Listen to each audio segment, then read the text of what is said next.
რა ხდება დღეს ციხეებში, მათ შორის რას გვეუბნება დღეს დღევანდელი გარდაცვალება ციხეებში არსებულ მდგომარეობას? მოგესალმებით, ირაკლი, გამარჯობა, მივესალმები მაყურებელს, მადლობა ამ შესაძლებლობისთვის. პირველ რიგში ოჯახს მინდა მიუსამძიმრო, ყველა ვარ შეძრული ამ ისტორიით, ხო, ეს რაღაცა თან დეტალებში რო ჩაუღრმავდით ამ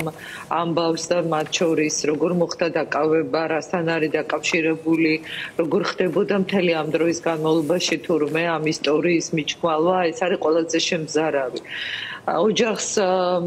მინდა უთხრა ასევე რომ ჩვენ წავთვალთ რავეხმარო თუ კი დაჭირდება სამართლებრივად დაკვალიანება რა ვიცი რაც კი საჭიროა თუმცა ადვოკატს ხედავ რომ ძალიან გაბედულა და თამამად იცავს ამ ადამიანის ინტერესებს, მაგრამ აქ არის რამდენიმე რამ, რაც გამოჩნდა სიმპტომი. ნახეთ, ეს ერთი ტრაგიკული ისტორია გაჩვენებს სისტემურ პრობლემას და რა არის ეს პრობლემა. პირველ რიგში ის რომ მოხდა თავისთავად პენტენციურ დაწესებულებაში, ხო, კანონია, ეს არის ქვეყნის ძირითადი კანონიც და არის მათ შორის პატიმრობის კოდექსიც, რომ ნებისმიერი დაზიანება პატიმარს, ვისგანაც არ უნდა კონდეს ის მიღებული, საპატიმრო დაწესებულების ადმინისტრაცია პასუხისგებელი. ან სახელმწიფო არის, ხო, პასუხისგებელი პატიმრის სიცოცხლეზე უსაფრთხოებაზე, მასაბარია, მის გამგებლობაშია, მისი თავისუფლება შეზღუდულია და აი თმის ღერიც რომ ჩამოუვარდეს, ამაზეც პასუხისგებლობა უნდა აიღოს. ადამიანი, რომელიც ასეთი დაზიანებებით არის გადაყვანილი საავადმყოფოში, ხო, აი რას აკეთებს ამ დროს სისტემა. ისთვის შევქმნით ჩვენ თავის დროზე დამოუკიდებელი საგამოძიებო მექანიზმი, რომელიც ჩაკალეს ახლა და ნიშანწყალი რო არა, პულსი რო არის იჯება კოკა-კაციტაძის უწყებას და არ ვიცი, აი მართლა სად უნდა წაიღოს ამ ახალგაზრდა კაცმა ეს ტვირთი, რასაც ის ატარებს, რომ თლიანად გაანადგურა ეს ერთ-ერთი ყველაზე დიდი მონაპოვარი რაც ჰქონდა და ჩვენ ეს მე მათ შორის 2013 წლიდან ირაკლი თქვენ კარგად ანალიზებთ იმ პერიპეტიებს და იმ ისტორიას, რაც გაიარა იმ მაშინდელმა პარლამენტმა, ერთ-ერთი დიდი ბრძოლა, რაცაც მე დამჭირდა მაშინ შიგნით,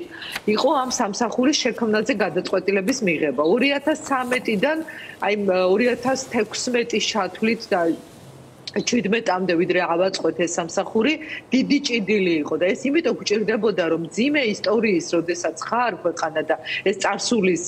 სისტემური პრობლემები მოყვებოდა, ვიფიქრეთ, რომ ცალკე არსებული ესეთი უწყება, როდესაც აი ესეთი ტრაგიკული ამბავი შეიძლება მოხდეს, მან უნდა ატაროს ეს ტვირთი დობის, დაიწყოს გამოძიება, სად იყო ეს სამსახური. როდესაც პირდაპირ მისი ქვემდებარია ეს საქმე. რატო არ ქონდა ამ უწყებას? სხვა საკითხის გამოიძიება და თუ არ გამოიძიებდა, მაგრამ ფორმალურად მაინც რომ ეს გამოძიება არ მიმდინარეობდა, ეს ხო აჩვენებს როგორ იყო განზრახვა, რომ დამალული იყო ეს ისტორია და რომ დასამალი იყო ეს ისტორია აქედან აჩანს. ესე იგი ისეთი ამბავი მოხდა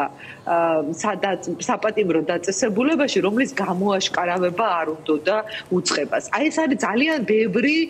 კითხვა, ეს იქნება ბრალდება, იმიტომ რომ დარწმუნებული ვარ, ეხლა არა, ალბათ ეხლა ეს საქმე ისევე როგორც არც ერთი სხვა საქმე არ იხსნება,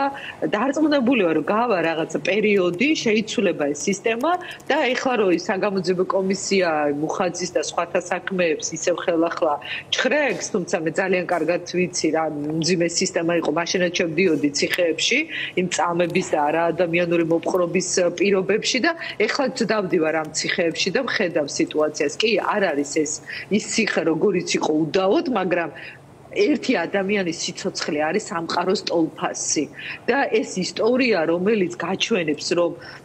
აი ხო მოხდა ეს ამბავი. აი რო დაგვენახა, რომ განგაში თავად ატეხეს, გამოძიება დაიწყეს, პასუხისგებელი პირი გამოავლინეს, ვიღაცა დასაჯეს. აი როგორც კი დაიწყო სისტემამ ამ ისტორიის მიჩქმალვა და გარდაიცვალა ადამიანი და ამის შემდეგ შევიტყვეთ, ეს აჩვენებს, რომ ეს გამონაკლისი შემთხვევა და ამბავი კი არ არის. ეს მძიმე მოვლენაა, იმიტომ რომ ის სიმპტომები, რაც ახასიათებს სისტემას, რომ იკეტება, მალავს, ჩქმალავს, მე არ ამბობენ რა მოხდა, წაიქცა, როგორ შეიძლება ადამიანი წაიქცეს ციხეში, რომელიც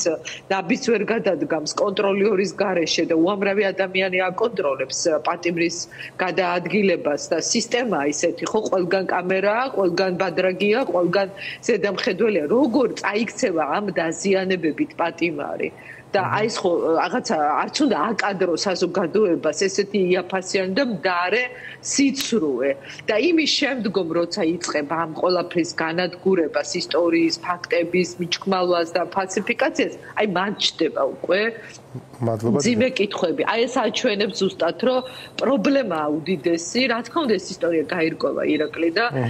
გამოჩნდება ყველაფერი რა მოხდა მაგრამ ჩვენთვის ეს განგაში სიგნალი უნდა იყოს და განგაში წარები არის ხებელი ამ მიმართულებით და მედია აუცილებლად ამ საკითხს მივადევნოთ ბოლომდე ყურადღებას ეკაბესელი იყო ჩვენი სტუმარი